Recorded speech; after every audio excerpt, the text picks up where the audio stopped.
Hello friends, good morning. Welcome back to my channel Shubhapriya ক্রিয়েশনের আর একটা নতুন ব্লগে তোমাদের অনেক অনেক স্বাগত।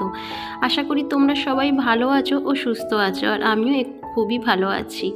আই হোপ আজকের ব্লগটা তোমাদের ভালো লাগবে, তো প্লিজ তোমরা পাশে থেকো আর পুরো ব্লগটা দেখতে থাকো।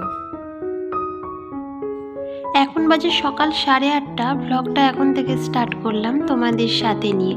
আর আমার নিচের সমস্ত বাসি কাজ সারা হয়ে গেছে, ঘর ঝাড় দেওয়া, ঘর মোছা, আর তার সাথে কটা কাপড়ও ছিল, দেখতে পাচ্ছ ঝুলছে, সেগুলো মানে মেলেও দিয়েছি।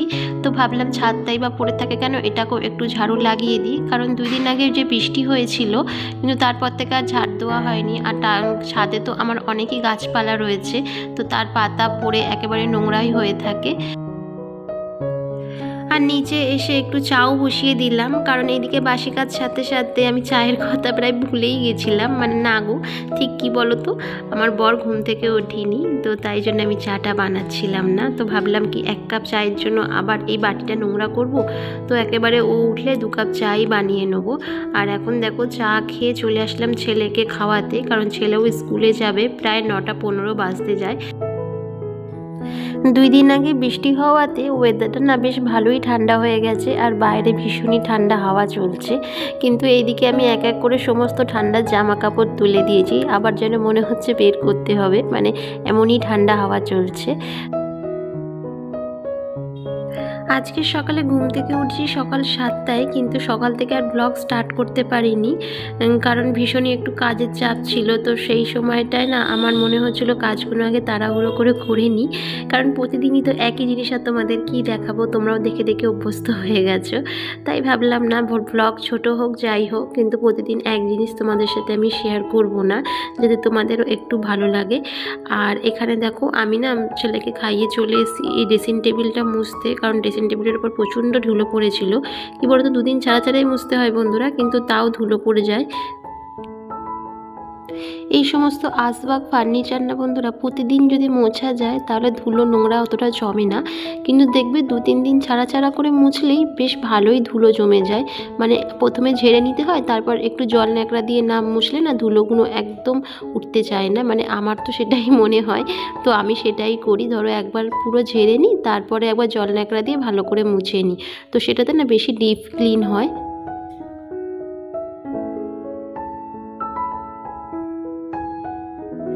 একেবারে স্নান সেরে চলে আসলাম ঠাকুরের পুজো দিতে উপরে।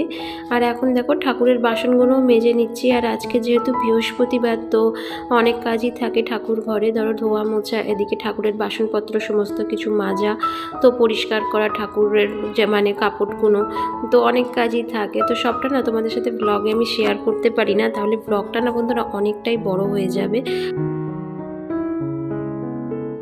ঠাকুরের বাসন কটা মেজে এখন চলে আসলাম ঠাকুর ঘরটা মুছতে, কারণ ঠাকুর ঘরটা না মুছে তো আজকের পুজো দেওয়া কোনো মতেই যাবে না। তো আমি যতদূর চেষ্টা করি ঠাকুর ঘরকে পরিষ্কারই পরিচ্ছন্নই করে রাখতে, মানে যখনই আমি পুজো দিই আগে ঠাকুর ঘরটাকে ভালো করে মুছে নিই।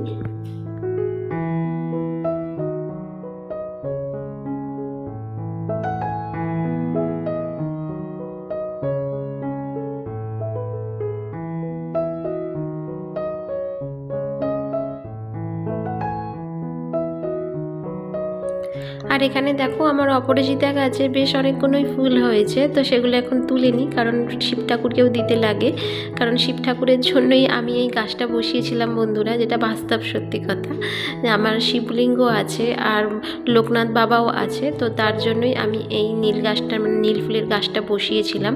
আর বেশ ভালোই ফুল হচ্ছে, আর গরমকালে তো ভালোই ফুল হয়। আর ওইদিকে বন্ধুরা আমার গাঁদা ফুলের গাছ দুটো গরমে মরেই গেছে, বলতে গেলে প্রায় শুকিয়ে গেছে, আর ফুলই হচ্ছে না। তো এখন গরমকালে না এখন ফুলের অসুবিধা, যেহেতু আমার ছাদে সেরকম ফুল গাছ নেই গরমের ফুলের, শুধু গাঁদা ফুলের গাছগুলোই ছিল যেটা শীতকালে আমার কাজে লাগতো, কিন্তু সে দুটোও এখন মরে গেছে। তো দেখা যাক, এখন ফুল আমাকে কিনতে হবে বাজারে গিয়ে, নাই জোগাড় করে পুজো দিতে হবে। আর যখন ফুল পাবো না তখন তো কি করা যাবে, বিনা ফুলেই ঠাকুরকে পুজো দিতে হবে।